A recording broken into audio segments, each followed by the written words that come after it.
Morning of the third day. Savant Ultramarine.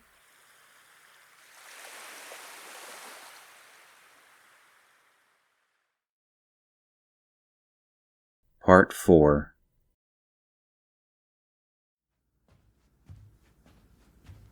So as to not let this opportunity slip through my fingers, I immediately made my way out of the dining room and back to Kunagisa's room.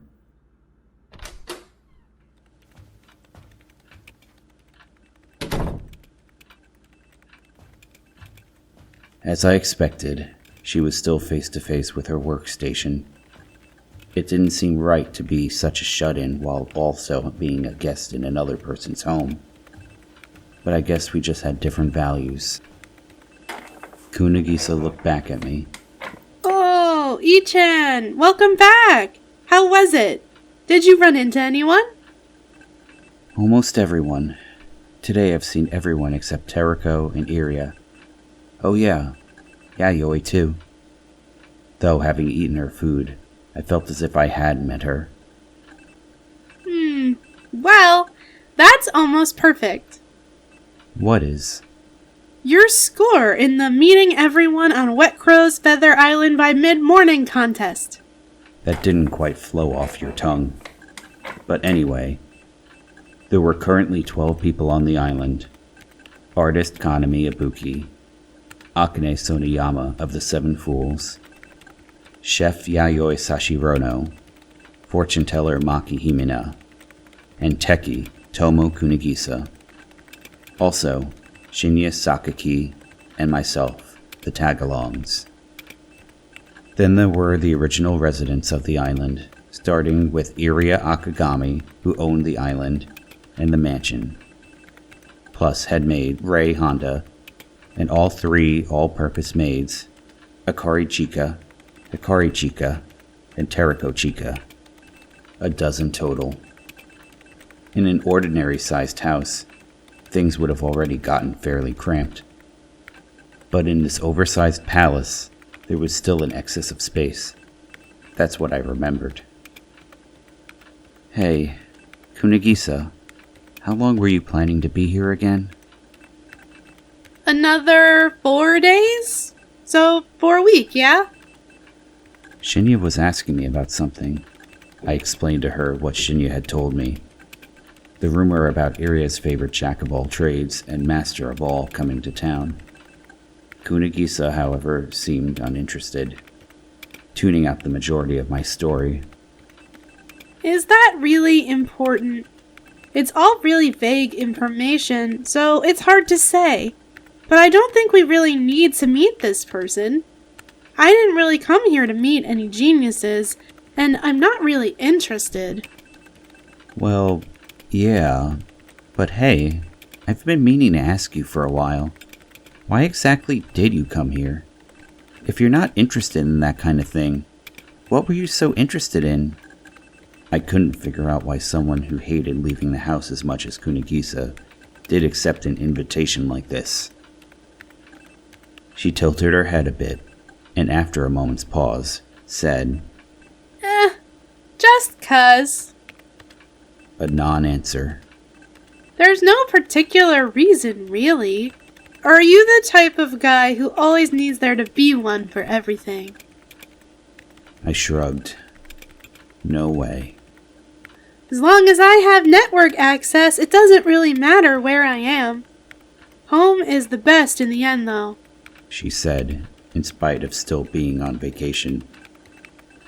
Well, whatever. She was just being her usual whimsical self.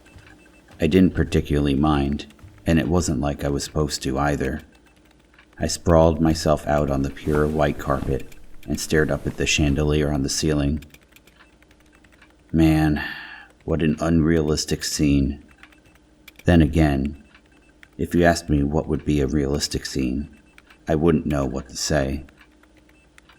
Kunagisa looked at me sprawled on the floor. Ichan, I don't suppose you're bored? I'm bored with life.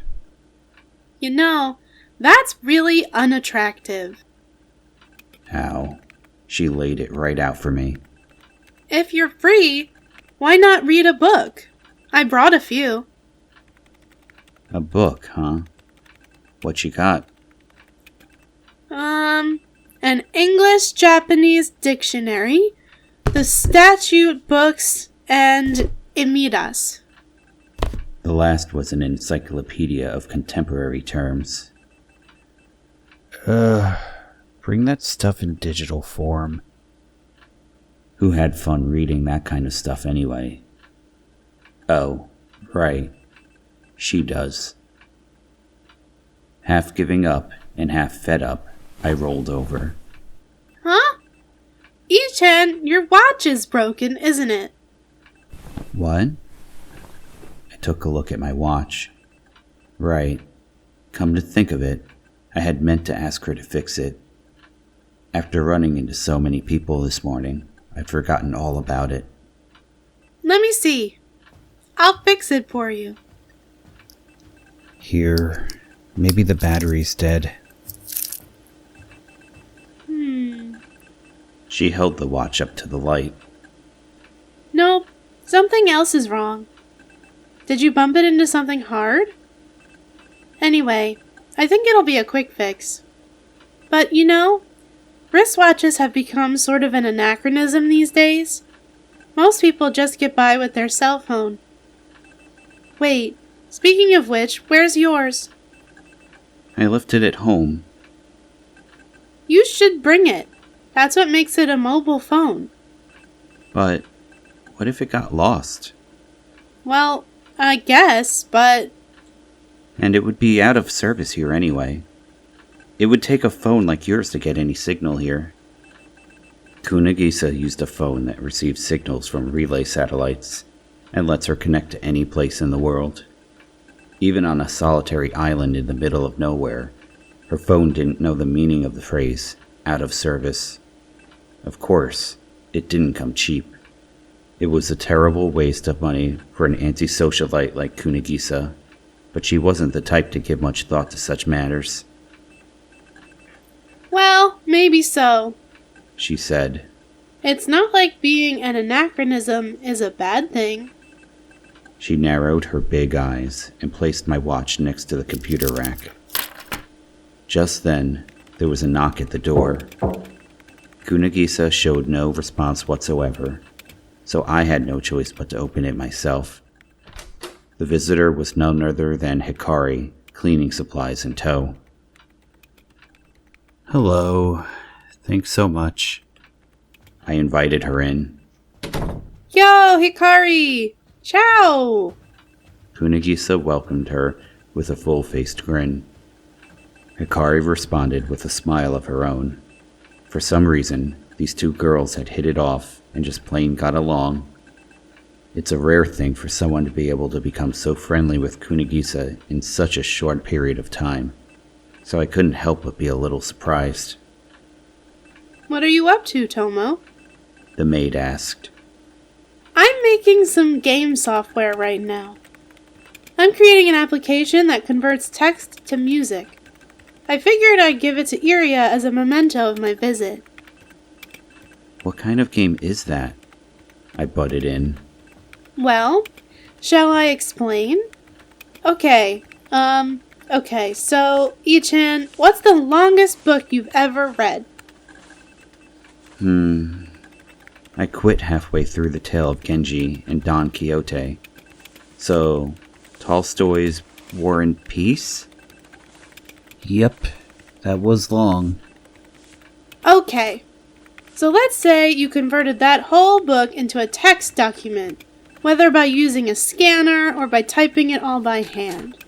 Then, you do a DA conversion, like where A is C, E is D, I is E, and so on. If you do that, you end up with the War and Peace orchestral piece. For that much text, it would probably come out to around an hour, maybe? Of course, in reality, it's more complicated than that. The code conversions and sessions and everything have to be in harmony. But still, it turns novels into music. Sounds fun, right? Well, I don't know about fun, but it definitely sounds interesting. What programming language are you using? VB? How about C? Machine language. An extremely basic level coding language. I didn't think anyone used it these days. So, it's like you can communicate with the machine, like it's some close buddy of yours.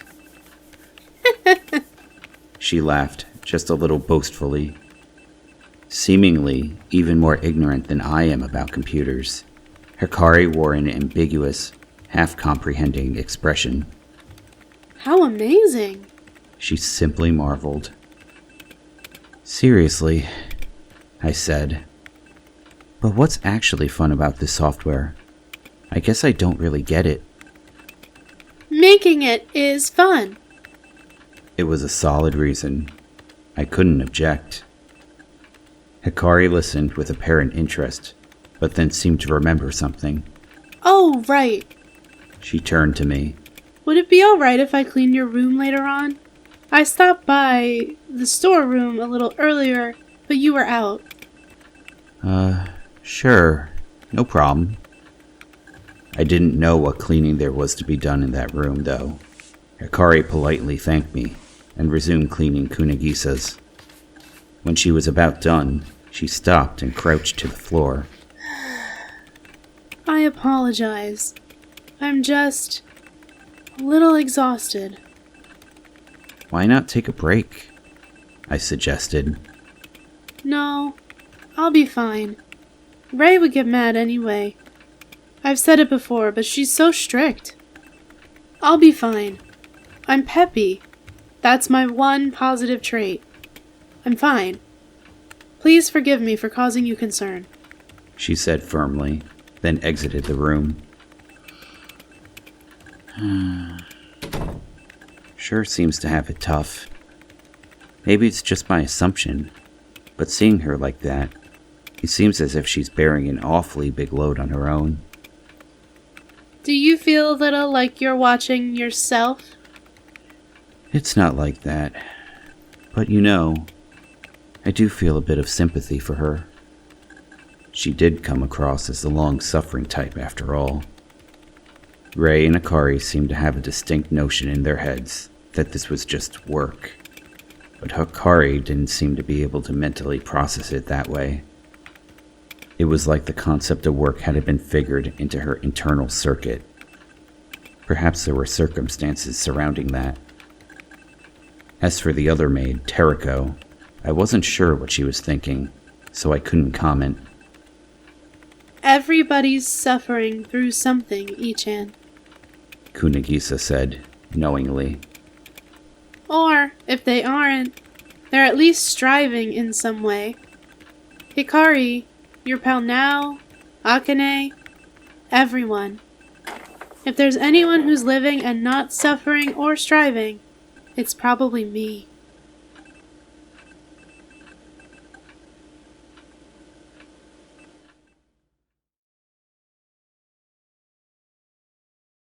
Part 5.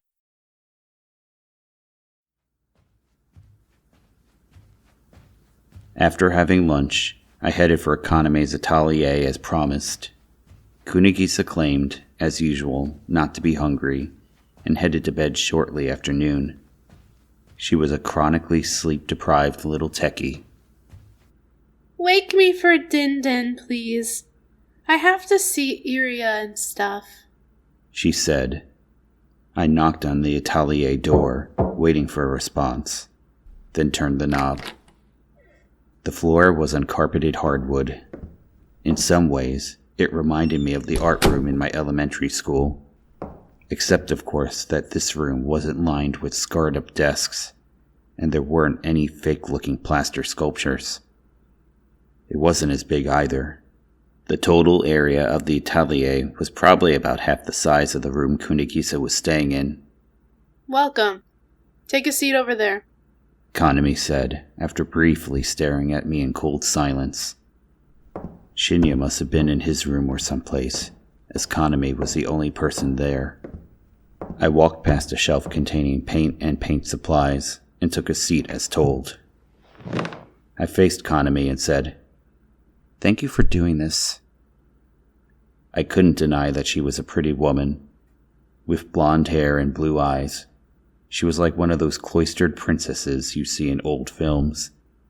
She exuded intelligence, too, and moreover, she had an artistic talent. It was like she had God's favor. No, maybe I can't say that. She had bad legs, and until a few years ago, she couldn't even see. I guess it would be pretty damn low of me in all of my able-bodied good fortune to gripe. But on the other hand, Kanami herself didn't seem to view her condition as a handicap or disability. God is fair. If I had been able-bodied, it would have conversely been unfair to the healthy. Legs are just a decoration. Even when I gained my eyesight, my world didn't really change. The world looked just as I thought. Natural selection and fate have unusually bad taste. All quotes from Kanami's art books. She sat in a round wooden chair, just like the one I was sitting in. She was in a dress, so it looked mildly uncomfortable, I noticed. "Kanami, is that what you wear when you're painting?" Are you doubting my fashion sense? Her face grew subtly more stern. It seemed that this was no joke. She was actually miffed. I scrambled to weasel my way out. No, I didn't mean that. I was just thinking your clothes might get dirty." I don't go and change my clothes every time I paint something. Up to now, I've never dirtied my clothes even once while painting. I'm not an idiot. Oh, I see. I guess it was just like being an expert calligrapher. In retrospect, getting paint on your clothes is probably a pretty amateur blunder. To Kanami, one of the top artists in the entire world, the mere suggestion was probably rude, like preaching to the Buddha. I shrugged. "But is it really okay painting someone like me?" What's that supposed to mean? She snapped with the same stern expression. She seemed to be in a pretty awful mood. Or no, maybe this was her default setting. No, it's just that, won't it decrease your worth as an artist? Like, for example, it was probably safe to say that Kunigisa had tech skills like no one else in the world.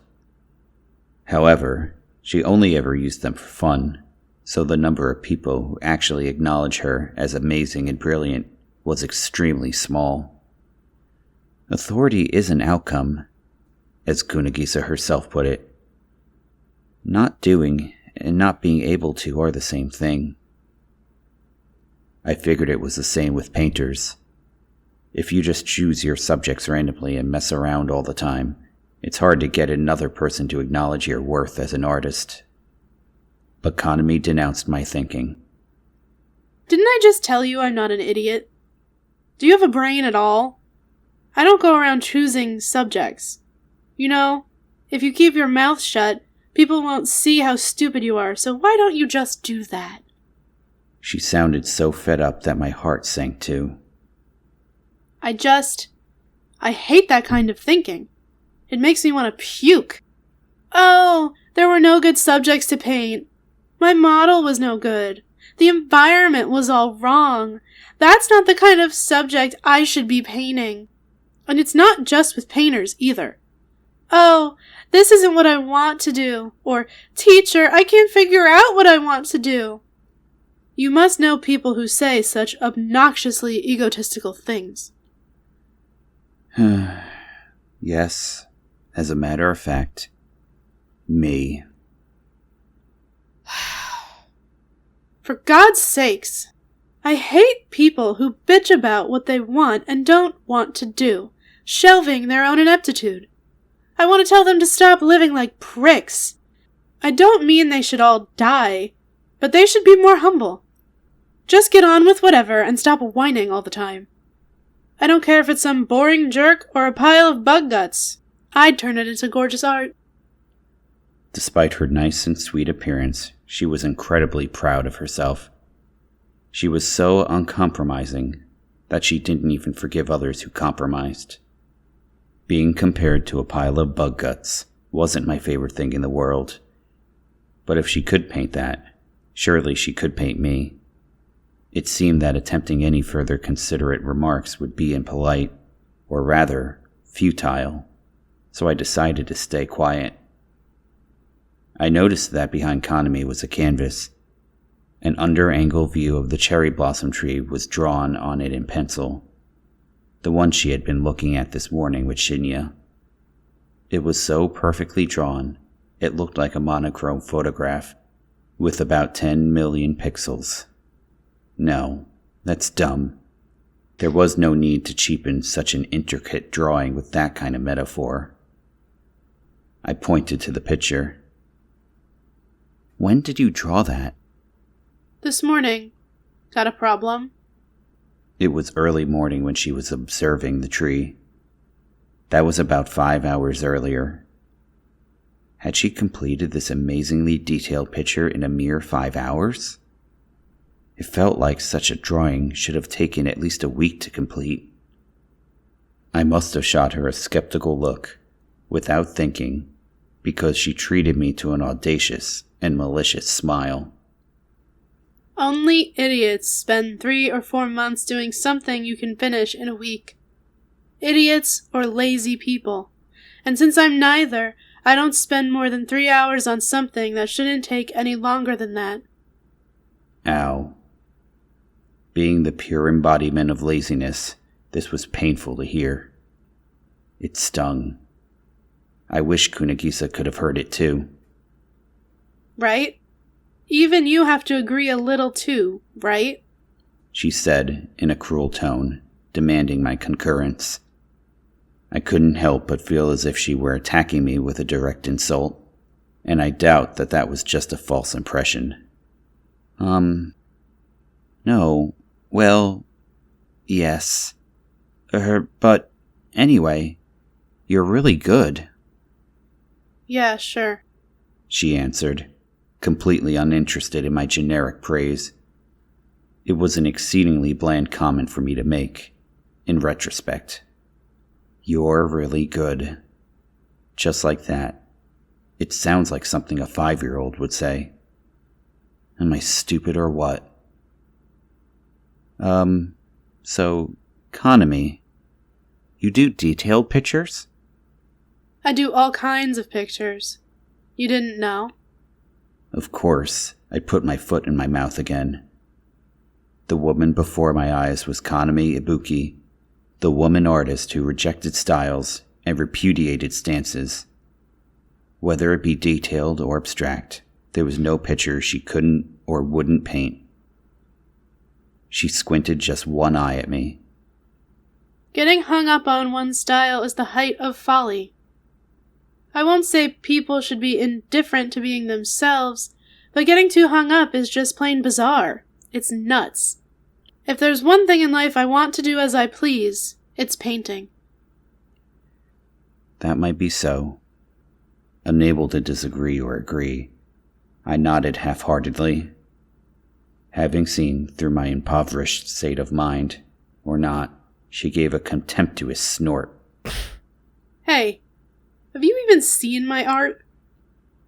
Well, a few times, in some of your art books. But owing to my ignorance, this is the first time I've seen it in person. Ah. And what did you think? Not the art book stuff, but that cherry blossom one. To me, Kaname's question was a bit of a surprise. I never figured that so-called geniuses cared much about other people's opinions. For instance, starting with Akane Soneyama of the Seven Fools. None of the people at ER3, including my fellow program participants, a despicable bunch, had any vanity or desire for glory, and nobody cared about how they looked in other people's eyes. I know my worth better than anyone else. I don't need any praise from half-assed dimwits. That was their unanimous way of thinking. Probably why I wasn't a big fan of theirs. I said, groping for an answer. Well, it's a very pretty picture. A pretty picture, huh? She repeated my words. You know, there's no need to try and flatter me. I won't get mad. No, it's just that I don't really have much judgment or a critical eye for that kind of thing. But I do think it's a pretty picture. Ah, pretty, huh? She wore an utterly disappointed expression as she stared at her canvas. She muttered, as though to herself. Pretty, pretty, pretty, pretty, pretty. That's not the kind of compliment you give to art. Huh? You don't get it? Such a shame. I really don't want to do this. What a waste. She let out a heavy sigh, hunched over a bit, and picked up the canvas. She lifted it up over her head and smashed it into the hardwood floor. The sound of splintering wood. Of course, it wasn't the floor that had broken. Hey, what are you doing? As you can see, I'm disposing of my screw-up. Ah, why did it have to come to this? That decidedly should have been my line. She stared down at the wrecked canvas, a sorrowful look on her face, and let out another sigh. Geez, it looked like it would have been worth about 20 million one day.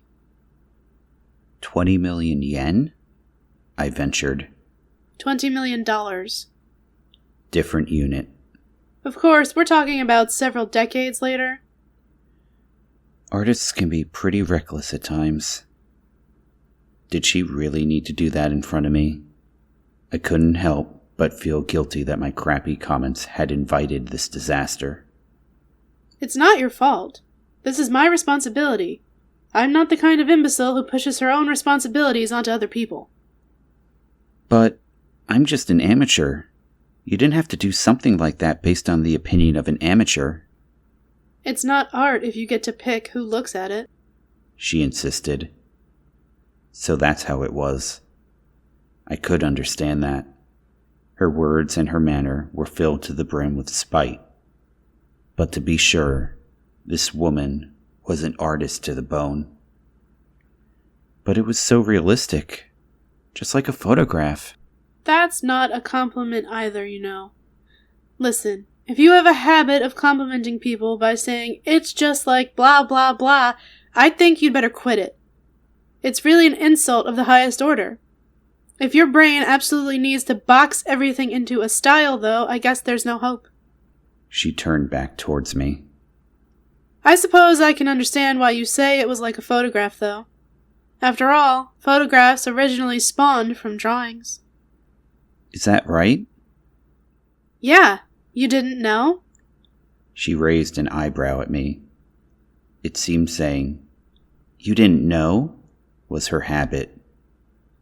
The person who invented daguerreotype photography was in fact an artist. Apparently the study of perspective is related to the invention of the camera. At least you've heard of the camera obscura, right? Heard of it, yes. The so-called dark chamber. The phenomenon where if you make a hole in one spot on the wall of a pitch-black room, the outside scenery will project onto the opposite wall. It was quite an old technology that was even mentioned by Aristotle in the BCs. Supposedly, it was the origin of the camera. It was one technique among others devised to create accurate images. She continued. The main idea behind perspective is to show things the way they really look. That's how the French artist Courbet put it. He also espoused realism by saying, I've never seen an angel, so why would I paint one? It goes against my philosophy, though.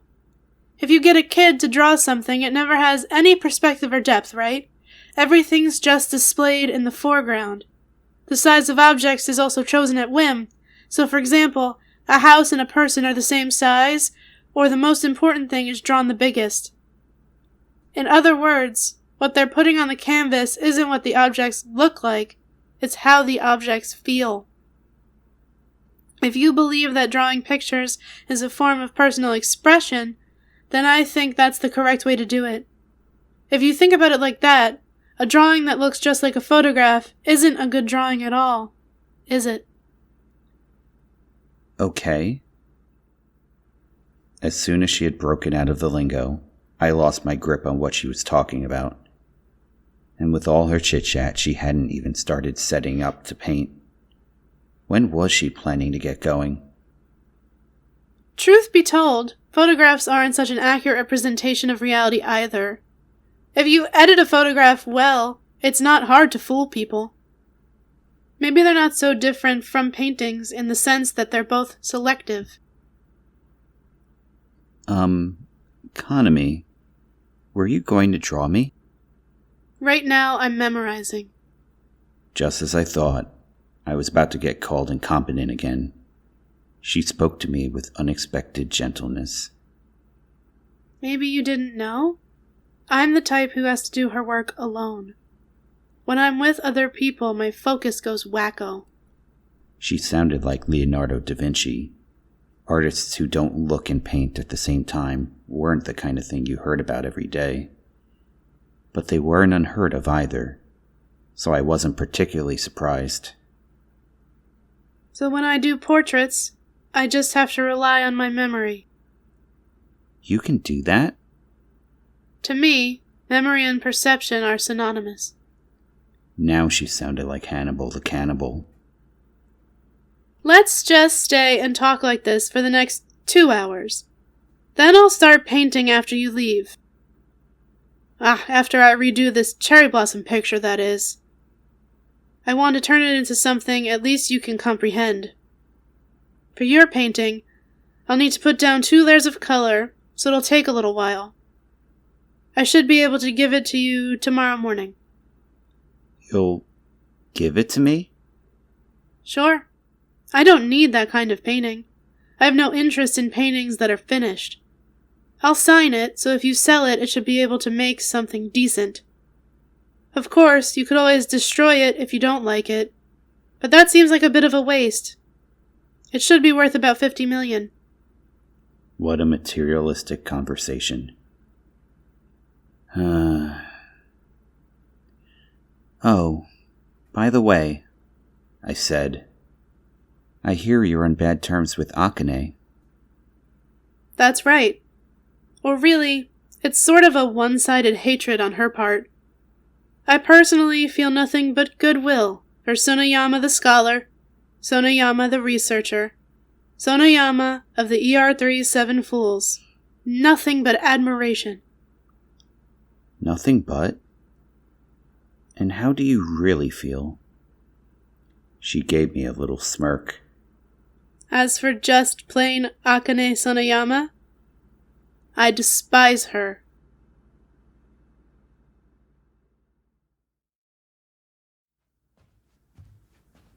Two hours later, after leaving Kanami's atelier, I headed for Kunigisa's room.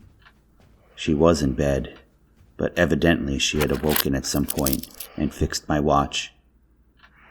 In a prank that was pure Kunigisa, the digital display was now mirror-imaged, but at least it seemed to be working. So I stuck it on my left arm, patted the sleeping Kunigisa on the head, said thanks, and headed to Akane's room.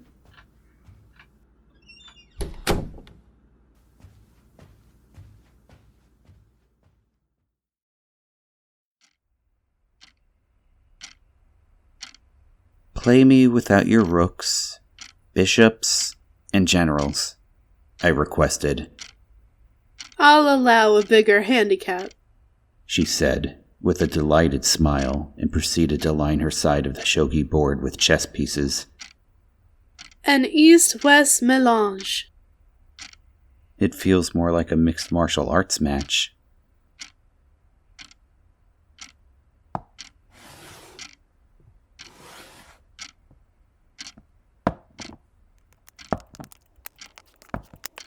Handicap notwithstanding, I was thoroughly trounced.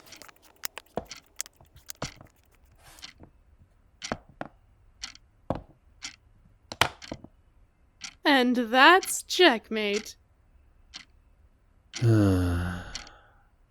7 times in a row.